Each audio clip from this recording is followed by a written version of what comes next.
آج ہاسٹل میں میرا پہلا دن تھا اور میں سارا دن روتی رہی تھی۔ صرف میں ہی نہیں، دوسری کئی لڑکیاں بھی روتی رہی تھیں۔ سب کا گھر سے دور والدین کے بغیر رہنے کا یہ پہلا تجربہ تھا۔ کسی کی عمر 8 سال تھی تو کوئی 9 سے 10 سال کے۔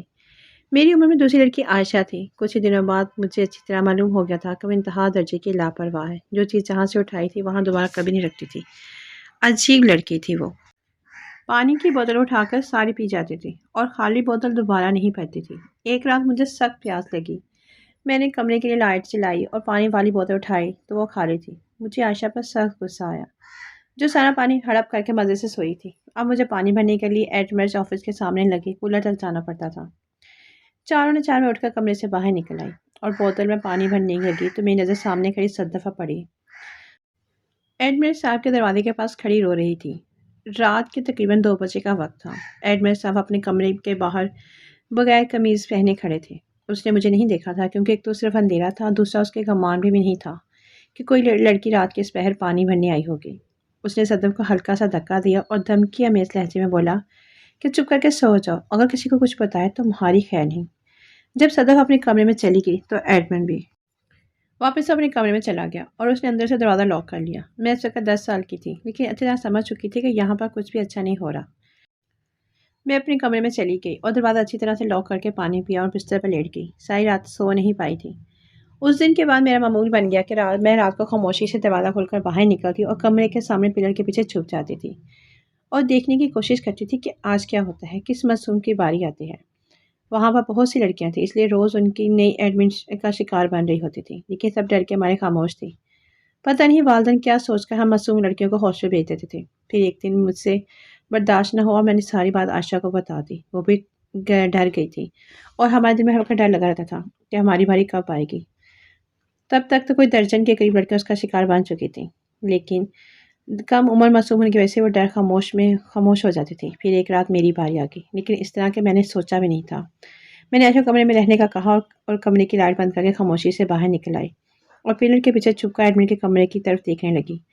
دراصل کچھ عمر کا تقاضا تھا اور میرے اندر حقیقت جاننے کے لیے جستجو تھی، جو میں بار بار یہ خطرہ مول لیتی تھی۔ عائشہ بھی کمرے میں جاگ رہی تھی۔ چاند کی مدھم سی روشنی ہر طرف پھیلی ہوئی تھی۔ میری نظریں ایڈمن کے کمرے پر جمی ہوئی تھی کہ اچانک کسی نے پیچھے سے میرے منہ پر ہاتھ رکھ دیا اور مجھے اوپر اٹھا کر صرف چل پڑا جہاں ملازموں کے کوارٹر بنے ہوئے تھے۔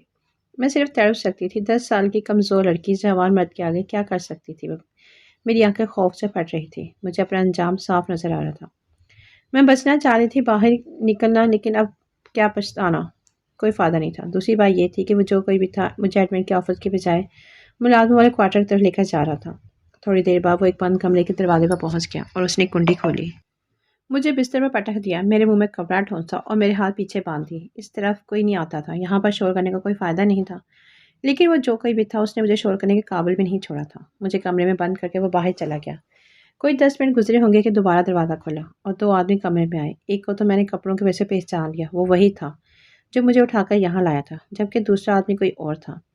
دونوں کے چہرے کپڑے میں چھپے ہوئے تھے، اس لیے میں پہچان نہیں پا رہی تھی کہ وہ کون ہے۔ اگر ان کے چہرے نمایاں ہوتے تو شاید میں پہچان لیتی، کیونکہ ہاسٹل کے جتنے ملازم تھے زیادہ تر میں نے دیکھے ہوئے تھے۔ پھر وہ آدمی جو مجھے اٹھا کر لایا تھا میرے سامنے بیٹھ گیا اور مجھے کہنے لگا کہ تم کو بہت شوق ہے نا جاسوسی کرنے کا، کس کو بتانا چاہتی ہوں کہ یہاں پر کیا ہوتا ہے؟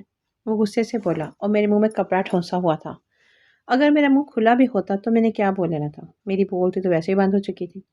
پھر دوسرا آدمی بولا کہ چھوڑو یار، اس سے بحث کر کے کیا کرنا ہے اس کو، اگر اپنے اچھے برے کا احساس ہوتا تو رات کو کمرے سے باہر نکلتی کیوں؟ وقت ضائع کیے بغیر اس کے کپڑے اتارو اور جو کرنا ہے کرو اس کے ساتھ، اس کو کمرے میں پھینک کر آؤ۔ اپنا انجام قریب دیکھ کر میری آنکھوں سے آنسو نکل آئے تھے۔ میں بہت زیادہ ڈر گئی تھی کیونکہ میں نے بہت سی لڑکیوں کو ایڈمنس کے کمرے سے روتے ہوئے نکلتے دیکھا تھا۔ میں نے دل میں اللہ سے دعا کرنا شروع کر دی، یا اللہ ایک بار مجھے بچا لے، آج کے بعد اس منحوس جگہ پر کبھی نہیں آؤں گی۔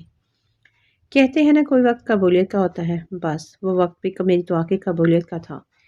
ایک نے میری قمیض اتاری اور دوسرے نے میری شلوار پکڑ کر نیچے کھینچی تو اسی وقت دروازہ ایک زوردار دھماکے سے ٹوٹا اور 4-5 بارڈر دی پولیس اہلکار اندر داخل ہوئے۔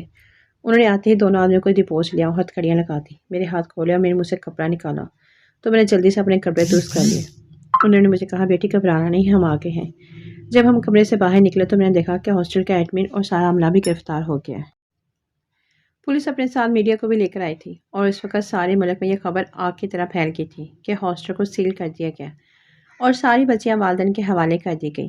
اصل میں جب وہ آدمی مجھے وہاں سے اٹھا کر لے گیا تو عائشہ نے چپکے سے جا کر ایڈمنڈ بلاک سے 15 پر I-15 پر فون کر کے پولیس کو انفارم کر دیا تھا اور 15 منٹ میں پولیس موقع پر پائی گئی اور یوں ہاسٹل کے نام بچیوں کے جنسی اغتصاب کا اڈا بند ہو گیا۔